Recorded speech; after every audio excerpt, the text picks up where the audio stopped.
Thank you very much for inviting me in. And basically, what I want to do is share a little bit about things I've learned over the past couple of years in terms of how to integrate all this stuff and some ways to make it as effective as possible. So, if I and just there we go. Okay, so this is a little bit about me. I did my kinesiology degree at Western here in London, Ontario, where I played American football. After that, I got into competitive powerlifting and bodybuilding. Professionally, I spent 6 years in the pharmaceutical industry, and the areas I worked in were cardiology, pain management, psychiatry, and diabetes. So I learned a lot about those disease states, having the fortunate benefit to interact with a number of physicians. And most recently, prior to being directly or professionally involved with health and fitness, I worked in the orthopedic surgical industry. I built and ran the medical education department for the largest distributor of equipment in Canada. And the real win with that is it gave me a lot of access to talk to some of the top minds in MSK or musculoskeletal, where I got to talk to orthopedic surgeons for a number of years and learn a lot of really good information, which really helped me with my role today.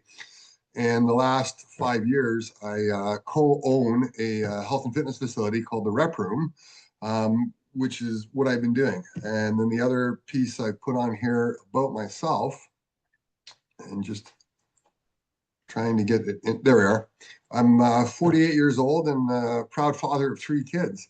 And to me, the first part kind of says that I have at least the knowledge and the understanding about this stuff, but the 48 years old and having the three kids basically speaks to that I know how to integrate this stuff into your life, because when we look at health and fitness and nutrition and all these things we're trying to do, it's one thing to do them, it's another thing to integrate them into your life, because you've got so many other commitments, job, family, things going on, and how do we make this all happen? So this little video here, this just shows you my gym. You can see it's a whole mix and array of people. It's not just athletes. Yes, we have them, but we have basically normal people, and that's one of the big things we're trying to do is make the gym available for just regular people. We want anybody and everybody to come in and explore their health and fitness, get more comfortable with it, and just get better at it, because the powers for it are it is so powerful, right? Um,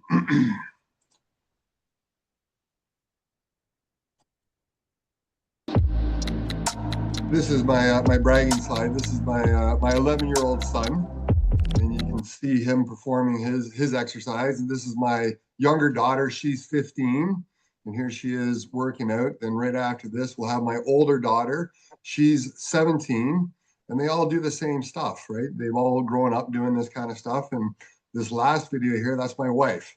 So you can see it kind of runs in our family, and it's a kind of a connection through all of us. So, to my understanding, one of the reasons I'm here is you're all part of this 6 week challenge, or this kind of game. And gamifying exercise and gamifying things is a great way to help people get involved with it. And when it comes down to games, there's two kind of global types of games that we can play. And the one that people are most familiar with, and the one you're playing right now, is what's called a finite game. Okay, there's very clear rules. There's an endpoint, and the goal of a finite game is to win. If we were to look at the health and fitness area, finite games would be things like competing in a bodybuilding competition, completing a fitness challenge, going for a race, doing some kind of event where there's a defined end date. And with a finite game, the winner of the game will forever be the winner of that game. For example, the team that won the Super Bowl in 2024 will forever be the champions of 2024 Super Bowl. That's never going to change. The other type of game that exists that not everybody's as familiar with is what's called an infinite game. Okay, and an infinite game is a little bit different in that you don't always know who the players are. The rules can change. But the important thing to take away is that an infinite game, there's no way to win. The goal in an infinite game is to play as long as possible. And that's the way I like to look at health and fitness. Health is an infinite game. There's no level of health that you can get to where you're like, okay, I'm healthy. Let's bring on the cigarettes and heroin. Okay, you'll never get to a point. It's something that you're going to do for the rest of your life. Health and fitness stops when the nail goes in the pine box. And when you realize you're playing an infinite game, you help make different decisions. If we're playing a finite game, we can do certain things like, for example, in football, championship game coming up, freeze your shoulders so you can play the championship game and win the game. That is not a good strategy when you're going in for a workout. Okay, and that's what we want to be mindful of is when it comes to health and fitness, we want to look at it as an infinite game versus a finite game. So if we're looking at health, let's first of all define health. And the way I look at health is there's two kind of components to it. There's the physiological side of health. That's where our body is functioning and everything's going well. And that's what people typically think about health. In the last couple of years, last 5 or 10 years, we've seen a much greater emphasis on the psychological side of health, the feeling. And I think that was something that we really learned over the years of the pandemic was the importance of human connection and the importance of mental health and how the two kind of play together. And to my mind, the way I define health is essentially the way to die as slowly as possible while having the most amount of fun possible. And that's what we want. When we talk about length of life, we want not only just a long life, but we want a quality life. Unfortunately, I think in society, a lot of people look forward to retirement and then they finally get there and their body is so broken that all they can do is sit on the couch. And that's not the way I want to live out my years. So looking at health, I like to split health down into 4 key domains because it really helps me focus on what to prioritize and what are the big things I need to do to actually improve my health or keep my health strong. So the first one is we want to be aware of stress.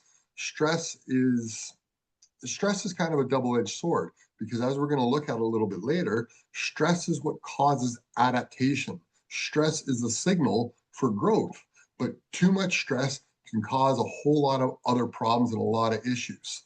Okay, so we want to be mindful about managing our stress. The second is sleep. Sleep is so important. And in the last number of years, there's been a much bigger emphasis on sleep. It's where your body repairs, it's where you recalibrate, where you form memories. Okay, it's something you're supposed to do for a third of your life. And so something you're supposed to do for a third of your life probably has some pretty big importance. The third component is nutrition. Okay, all the things you put into your body, that's what's going to have a strong influence on your health. In regards to nutrition, we're actually quite amazing machines. And to a large extent, we're healthy and successful in spite of a lot of the choices we make, not because of the choices we make.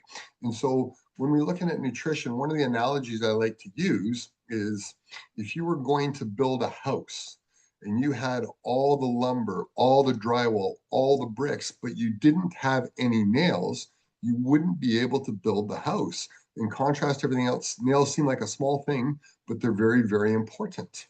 Again, saying with the building the house analogy, if you're looking at 2 trucks and one truck is beautifully loaded, nice packed, all the wood looks great, the fasteners look beautiful, and the other one has been thrown together, the wood's kind of rotten, fasteners are rusted, which truck are you going to call into your job site to build your house? It's an obvious choice.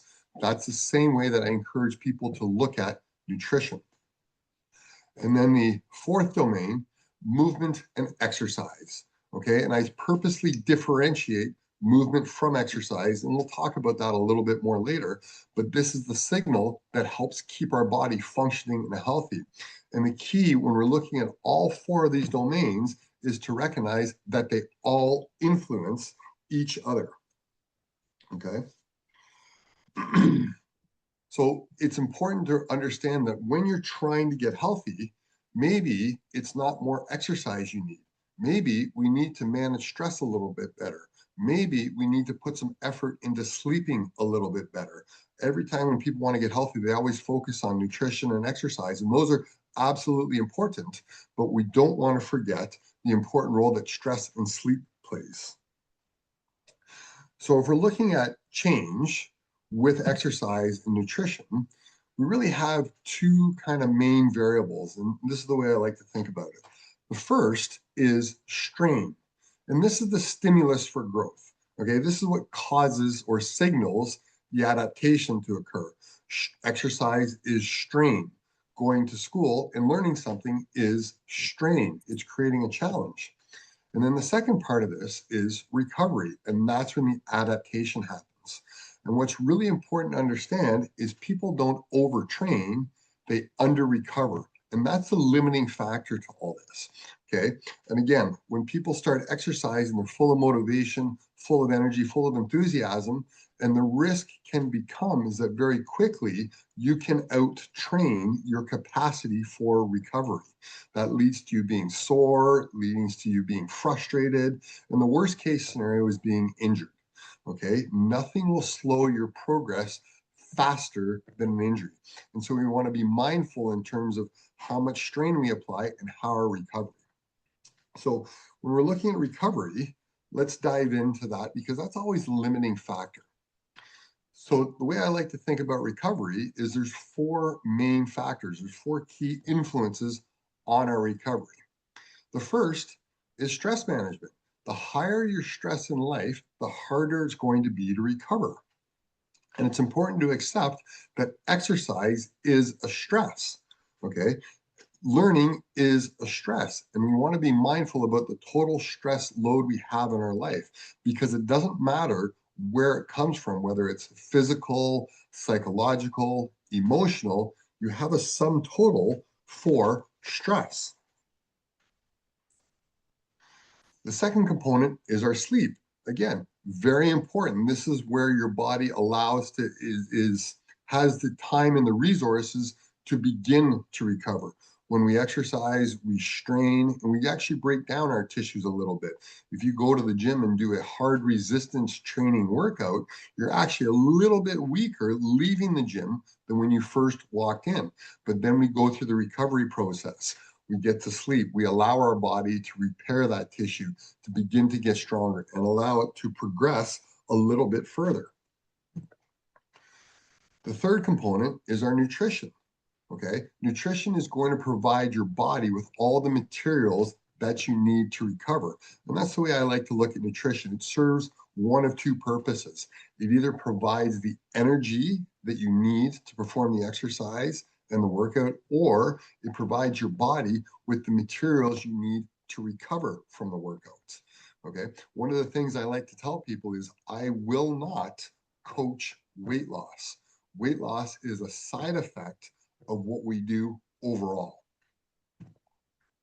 And then the fourth factor, and this is the one we really can't modify, is it's our biology. Every year, it's going to become harder and harder to recover. Okay, so what we want to be mindful of when we begin to start exercising or we're getting involved with this, most people usually come to me seeking a change in physiology. Typically, they want less fat, more muscle, maybe greater bone density. Okay. And the important thing to understand is that physiology responds to intensity. The more intense you train, the faster your physiology is going to change. But as we stated earlier, your capacity for intensity is controlled or governed by your ability to recover. Okay. And very quickly, seeking a change in physiology, you can out-train your body's ability to recover. And as we see here, we have the four main factors. And most people who come to my facility seeking my help with changing their physiology are typically about mid to late 30s to about early to mid 50s. Okay. And it's not uncommon that we've had some kind of medical scare. A doctor has said, hey, if you don't make a change, we're going to have to do this, or this is going to happen. Or they finally gotten frustrated, look in the mirror and like, I got to make a change. And they begin seeking change in physiology, chase intensity, and quickly train their ability to recover. What we want to be mindful of is exercise also induces another adaptation, an adaptation of your brain. And it changes in really two very important ways. Is one, it gets better at recruiting the motor units in your muscles. And if we look at the range of motion your hips, knees, and ankles go through when you do a squat, it's far greater than the range of motion you use on a day-to-day basis. And so the very first time you do a squat, this is new to your brain. Your brain's like, oh, what's this? But on day two, when you do a squat again, your brain remembers it. And let's just say, for using a number, on day one, you use 20% of your motor units. On day two, you use 21% of your motor units. You're using more of your engines, and so you've gotten stronger. But that's an adaptation of neurology, not physiology. The other thing that happens is when we begin to do purposeful exercise, now you're paying attention to the way you move and you become more efficient in your movements. This is super clear when we understand kids and learning sports. You don't teach a kid to play basketball by throwing them on the court. First, you teach them to dribble with one hand, then the other hand. And then as they get more and more efficient, you add more and more skills. Same thing happens with exercise. As you're practicing how you move, you become more efficient with your movements. And what that does is that allows you to accomplish a task with greater capacity to do more things, or with the same level of effort, you get more done. And again, that's an adaptation of neurology, not physiology.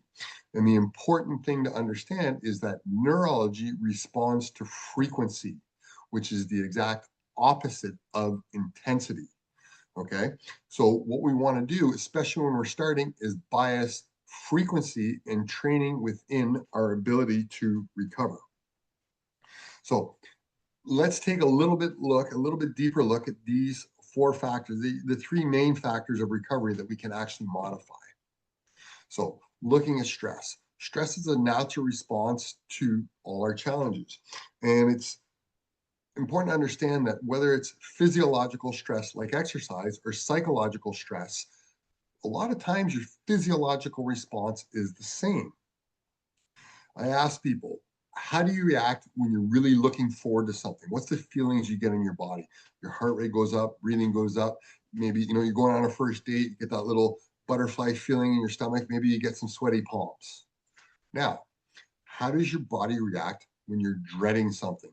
When you've gotten called to the boss's office, when you've gotten some really bad news, you know something negative is going to happen.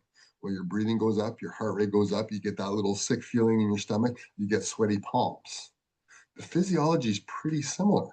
How does your body react when you're exercising? Your heart rate goes up, your breathing goes up, you get the catecholamine release, you get sweat. My suspicion is if you were to put three people on monitors, one in a very stressful situation, one in a very happy, exciting situation, and one exercising, you probably couldn't tell which is which.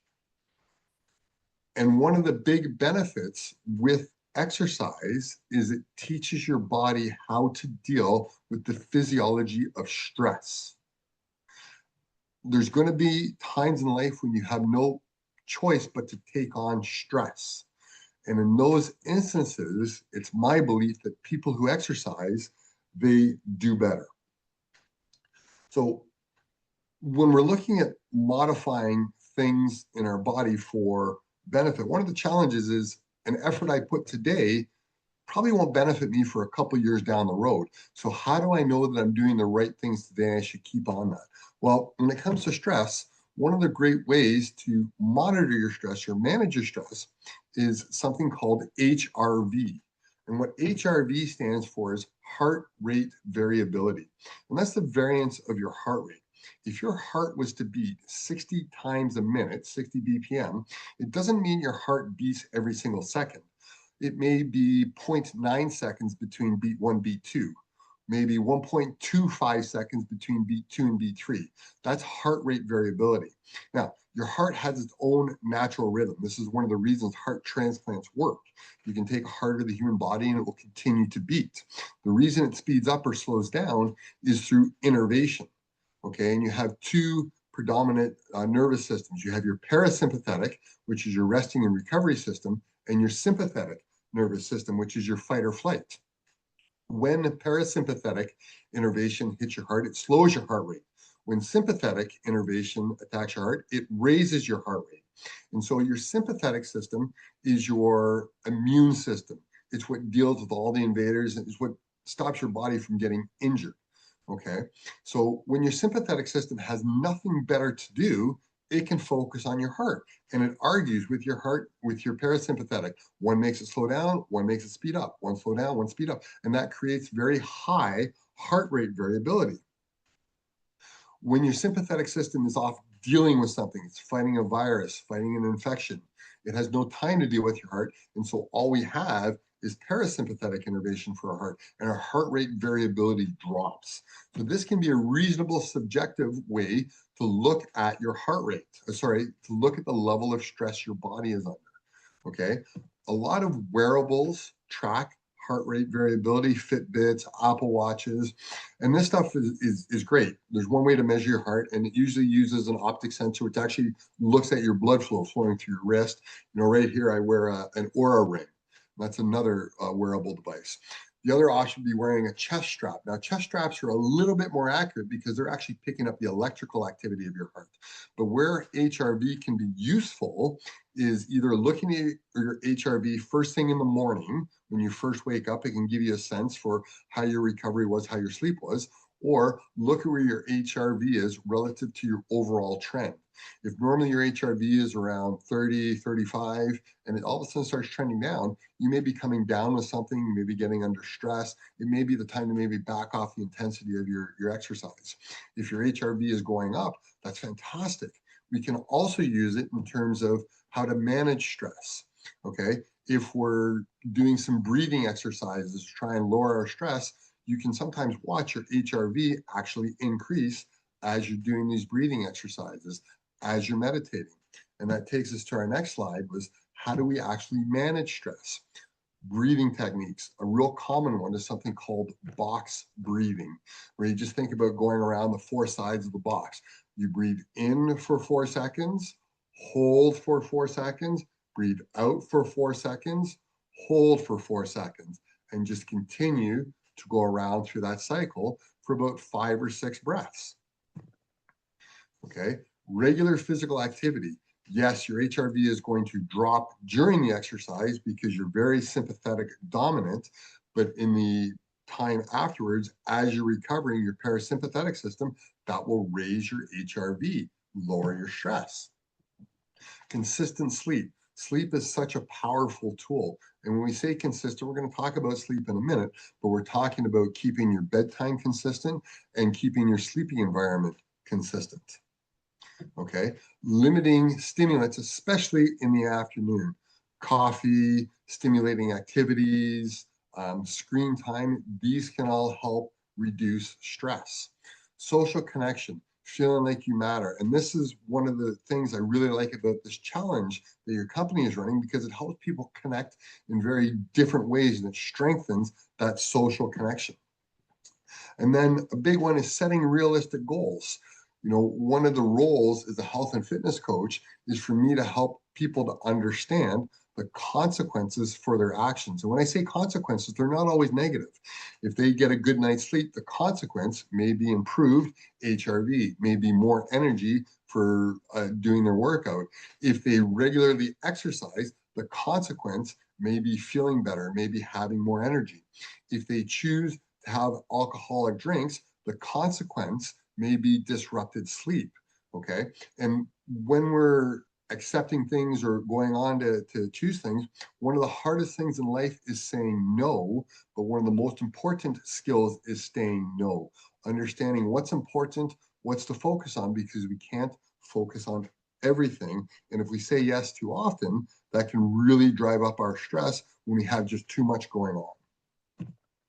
So moving into sleep. Sleep is so important. As we talked about earlier, it's something that your body wants to do or needs to do for a third of your life. And a lot of really important things happen during sleep.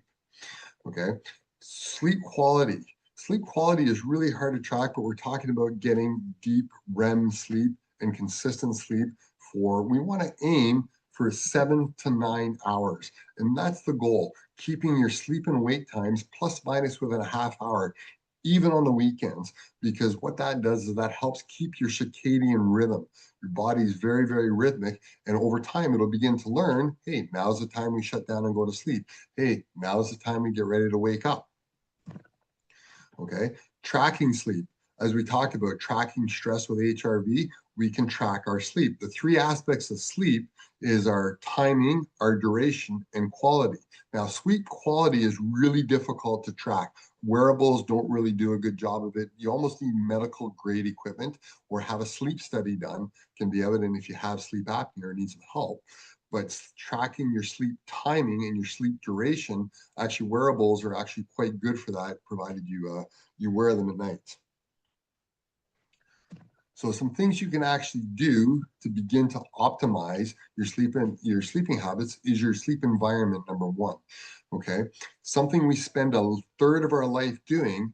Ask yourself, do you invest a third of your finances into sleep, into the quality of your mattress, into the quality of your pillows? Pillow technology is actually a thing.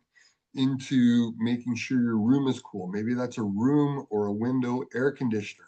Maybe that's some fans. Maybe that's a white noise machine.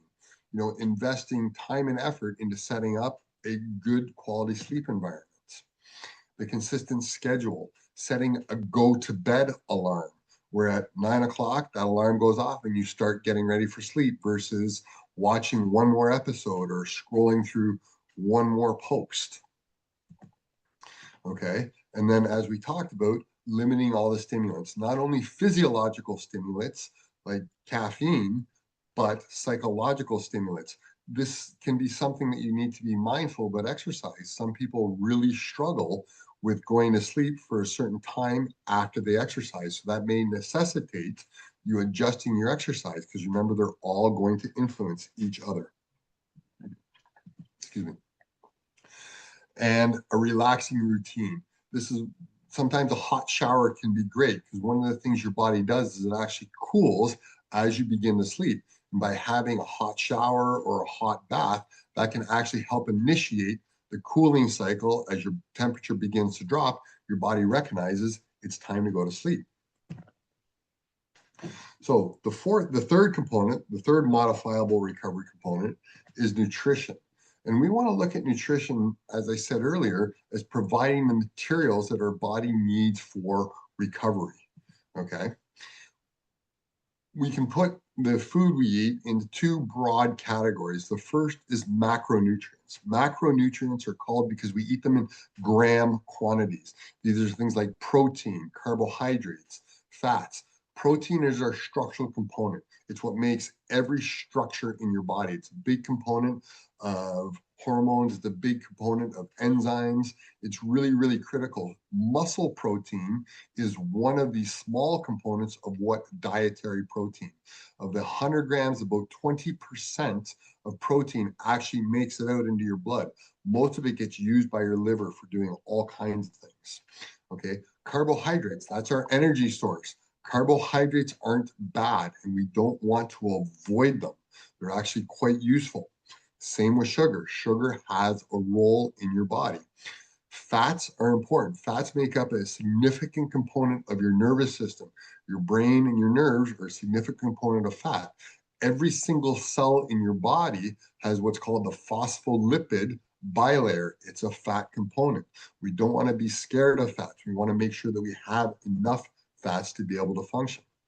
The other category is something called micronutrients, and these are microgram quantities. These are vitamins and minerals. And micronutrients are what allow all the biochemical reactions in our body to happen. It's what allows that bite of chicken to actually be metabolized and become incorporated into skeletal muscle at some point. Okay. And like I said at the beginning with the house analogy, if you don't have enough nails, you can't build a house. If you're lacking a certain micronutrient, a vitamin or mineral, that may halt an important chemical reaction process and block an entire system in your body. Okay. And when it comes to nutrition, one of the things we want to encourage people with is to start with prioritizing protein. One of the recommendations we give is we want people to strive to get to 1 gram of protein per pound of body weight, which is far more than people realize. Most people, when they pay attention to their nutrition, discover they're eating between 40 to 70 grams of protein. And that's just not enough for your body to function properly. So how do we improve our nutrition habits? Well, the first thing is tracking. We track our HRV. It gives an objective measurement of our stress. We track our sleep. It lets us know if we're sleeping long enough and what our timing is. When it comes to nutrition tracking, we encourage people to begin to track so they have a sense for what's going on. Now, one of the analogies I use with regards to explaining nutrition tracking is imagine you went to a store and there's no prices on anything at the store. You go and you put what you need in your cart, and when you get to the cashier, you hand them your credit card. They don't tell you what the total is, they simply charge you. The way you find out what you just paid for your purchases is when you get your statement at the end of the month. It sounds crazy. Nobody would shop there, but that's how everybody eats. People think they're eating well, they think they eat good. And when we ask people to track, they realize, I didn't realize I eat this much. I didn't realize all these little snacks add up. I didn't realize there was that much energy in this meal that I thought was a great healthy choice. And the first step before you can make a change in anything, you have to have awareness about it. Okay. We want to start simple and we want to aim for something that's consistent. Okay. When we're making nutrition changes, there's 3 main ways that you can change things. You can add something, you can change something, or you can take something away. Often when people begin to strive to improve their nutrition, they start with the third. They start by eliminating things. Now, it's important to understand that as a human being, we are hardwired to avoid pain.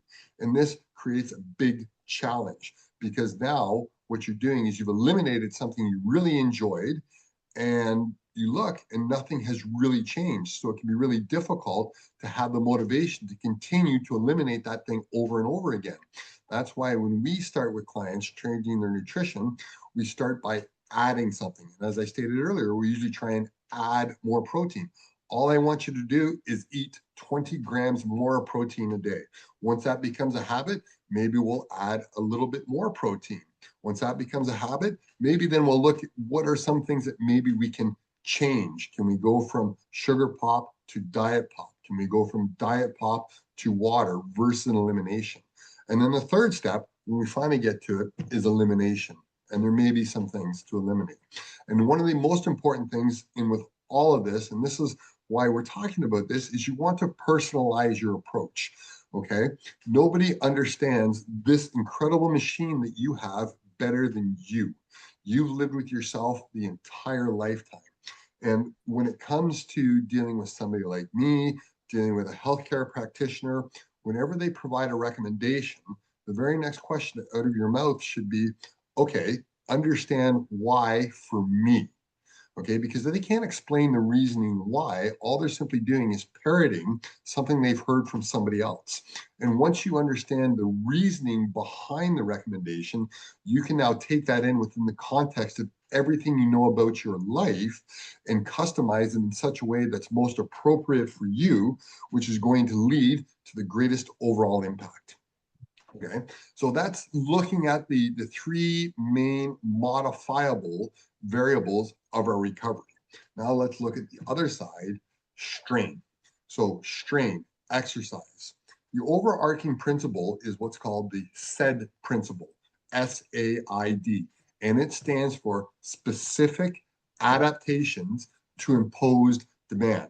And this is how our body changes. I'm sure we can all picture a competitive bodybuilder and an elite marathon runner. You put those 2 human beings side by side, they look like different species where they're both elite athletes. They've just imposed very specific demands, and that's created a very unique adaptation. And when we're reflecting on the things we want out of our training, the things we want out of our exercise, that's where it's important to be mindful. What's the adaptation we're looking for? If we're looking to get stronger, that's when we need, obviously, resistance and strength training. If we're looking to strengthen our cardiovascular system, that will require a different type of training. And that's the way I encourage people to look at training, is look for what is it you want to do, or how is it you want your body to change, because that's what's going to dictate the type of training that you're going to do. Okay, we do this with sports. You want to train, people in the angles or the movements that they actually use during the sport. So look at the things that you do on a daily basis, and that's the way we want to look at structuring our exercise. Now, when it comes to exercise, it's really important to understand that when compared to nothing, something is an infinite improvement. It doesn't have to be perfect. Some people, when they think about exercise, they think, oh, in order to exercise, I have to go for an hour, 4 times a day. That's a half hour to the gym, a half hour back. You know what? I just can't do that right now, so I'm going to do nothing. When you compare something to nothing, it's an infinite improvement. You can't even compare the two. And comparing something to the perfect thing is now a marginal improvement. And when it comes to exercise, we don't want to miss the infinite gain at the expense of not getting the marginal improvements. Once we start doing something, then we can begin to modify it. Then we begin to get a little bit better with it. But when people start with exercise, when they start with nutrition, when they start with any health intervention, my first recommendation is look for consistency. Can you see yourself doing this for the rest of your life? If the answer is yes, then we're on to something, and that's something worth exploring. If the answer is until I reach this goal, until this event, until this thing happens, we're now using a finite mindset to play an infinite game.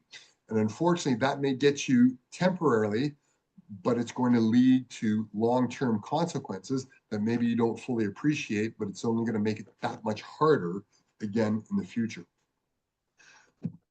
When we first started at the beginning, I talked about movement versus and exercise and how they're both important, but I look at them as unique.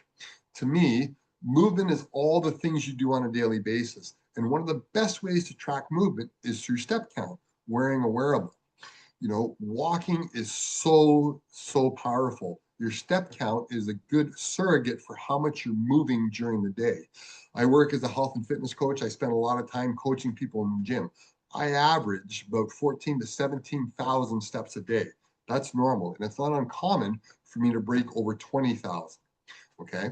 When we look at all-cause mortality, the likelihood of you dying, going from 3,000 steps a day to 6,000 steps a day is a 30% reduction in your chance of dying. That's how powerful just daily movement is. When we look at exercise, exercise is planned and intentional, okay? It's structured. And again, this is where we can begin to get into the all or nothing principle and thinking that exercise has to be perfect. There are so many different ways to exercise. And when we begin to start out, I again encourage you to look for the form of exercise that you feel comfortable doing, that you enjoy doing, because if you enjoy doing it, you're going to do it. And if you do it, it will have a positive effect. Okay. One of the things about exercise is structured exercise leads to increased movement. As you begin to exercise, things don't hurt as much. So you're like, okay, yeah, I'm going to go for that walk. As you begin to exercise, you begin to build capability and capacity. So when people say, hey, we're going to go on this adventure hike, do you want to come? You're more likely to say, yeah, I'll try that. That looks like fun. Okay. And that's one of the big wins with exercise is it begins to open up all the things that are available to you to enjoy life.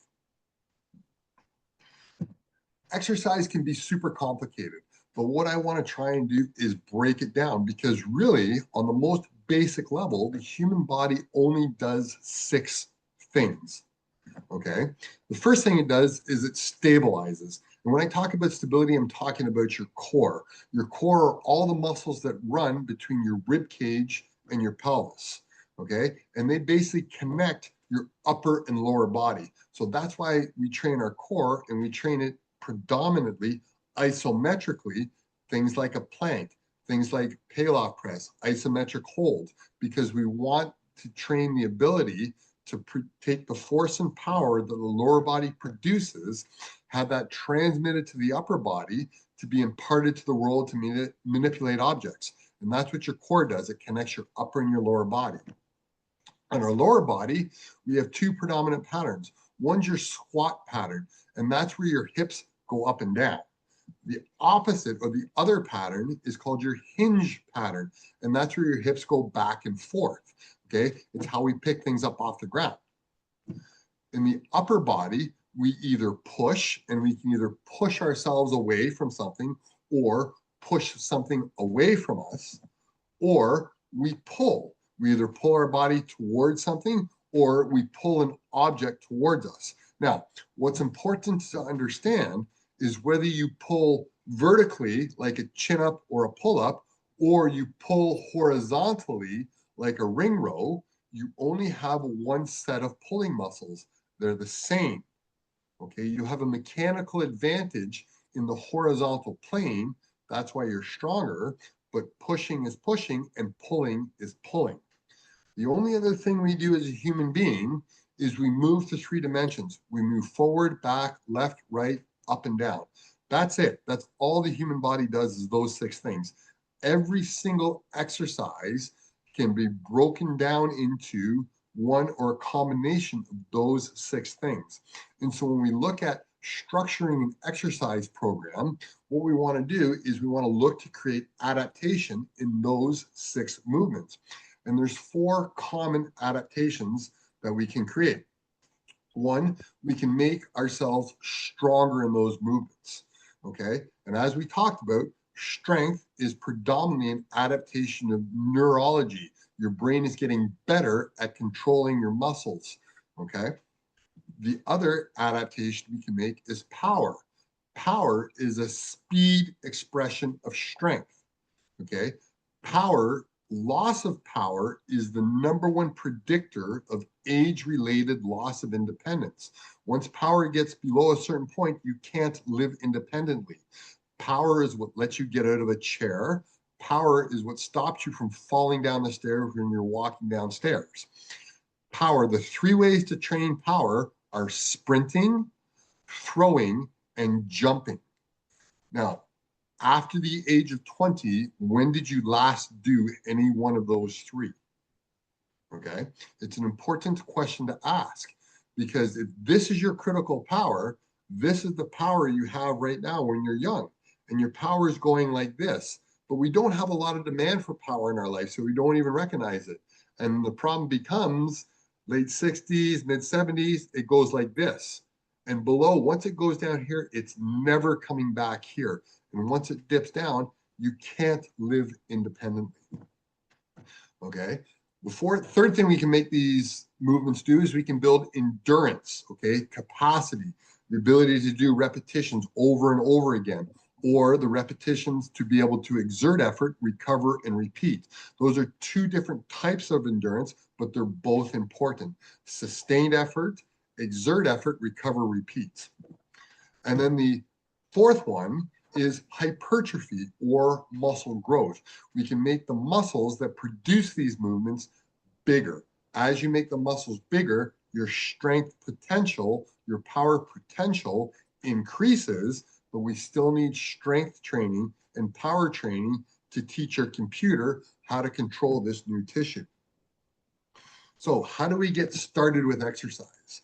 If you're brand new and haven't ever done it before, what we want to look at is we want to look at progression, okay? As I like to tell everybody, exercise should never get easier. The weights get heavier and you move faster. When you see somebody first starting with exercise, they may be using a 10-pound dumbbell. And compared to what they're used to, that's a huge progression. That's enough to signal an adaptation. But 6 months later, they're still using a 10-pound dumbbell, although the exercise has now become easier. their body's going to stop adapting and stop progressing. And unfortunately, what that can lead people to do is thinking, oh, this isn't working any longer. And so they go and they look for something new. And what we want to do is stay consistent with one thing, get really, really good at it, and then progress. The other side of progression is regression.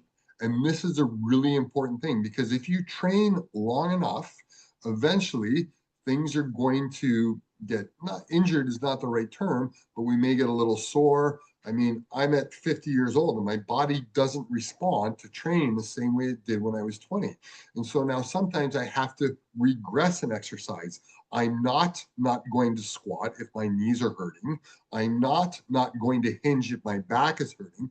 That's a fundamental movement that I can't avoid in my life. But what I am going to do is regress an exercise in such a way that now I can still perform the movement and still begin to get to a point where I can form the movement, and then I will begin to progress again. And then a common theme through all this stuff is consistency. We want to look for the form of exercise where we can be most consistent, the form we enjoy, the place we enjoy being, the people we enjoy being around. And this is another great thing of this challenge that you folks are in process right now is you're getting around people, you're sharing exercise, you're connecting as a community, you're holding each other accountable to staying consistent with your goals. And that's such a great thing. Starting with manageable steps helps build sustainable and lasting exercise routine. So what's stopping most people? When we ask, we go around and we ask 100 people, is it a good idea to exercise? You're going to get 100 people who are going to say, absolutely, yes. And when you ask them, why don't you exercise? They're going to tell you they don't have time, they don't have finances, they don't have a location close enough. There's all kinds of reasons, but the most common reason is fear. Fear is what's holding people back. Fear of looking silly, fear of not knowing what to do, fear of getting injured, a fear of exposing where you're truly at physiologically. As kids, we all can remember playing on the monkey bars and going out and swinging around. Now you walk by a park, you see kids playing on the monkey bars. Well, I reflect back. I remember I used to do that. And you know what? I'm pretty sure I could do that. I did that one time. No big deal. But I'm a 50-year-old man. I'm not going to go jump up on the monkey bars.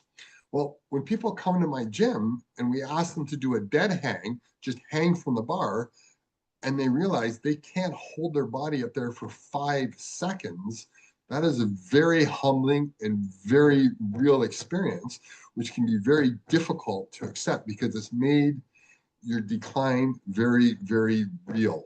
And getting over that fear is so important. Unfortunately, when it comes to exercise, seems to have lost control. There we go. Self-limiting beliefs are one of our biggest obstacles to overcome. One of the most common phrases I hear is people tell me, yeah, I want to come work out at your gym when I'm in better shape. I want to get in better shape before I work out at your gym, right? And that's that fear coming in, worried about being judged. And that's just not something we can just get over, but let's at least be aware of it so we can begin to help manage that problem. So thinking about self-limiting beliefs, I'm going to tell you a little bit about a history story here. See if I can get, okay. So some of you may have heard about a gentleman by the name of Roger Bannister and a task, the 4-minute mile, running a mile of distance in less than 4 minutes. Back before 1954, nobody believed that it was possible. The human body could not run a mile in less than 4 minutes. The world record was 4 minutes and 1 second, and it had stood that way for years. A lot of people had tried, but had never accomplished it. So Roger Bannister was actually a medical student.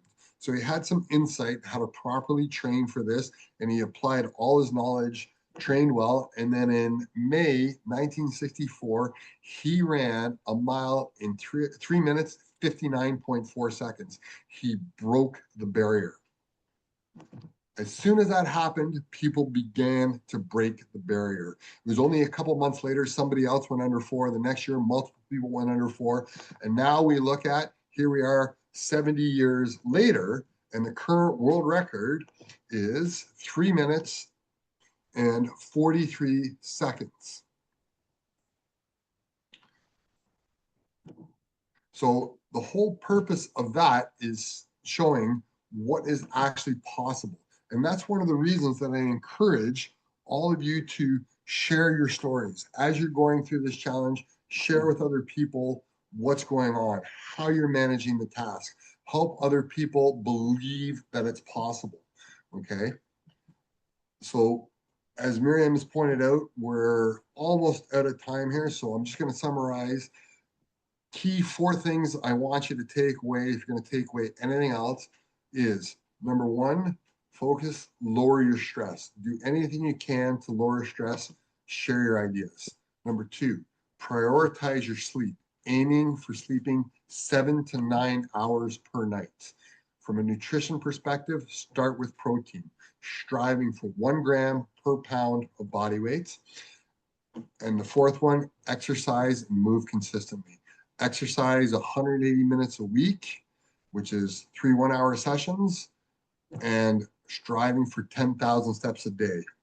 And the phrase I like to tell people is, until you're doing all 4 of these, everything else is like straightening the deck chairs in the Titanic. Yes, they'll look better, but that's not the biggest problem. And with that, I say thank you very much. There's the coordinates to get a hold of me. You can visit our website or email me.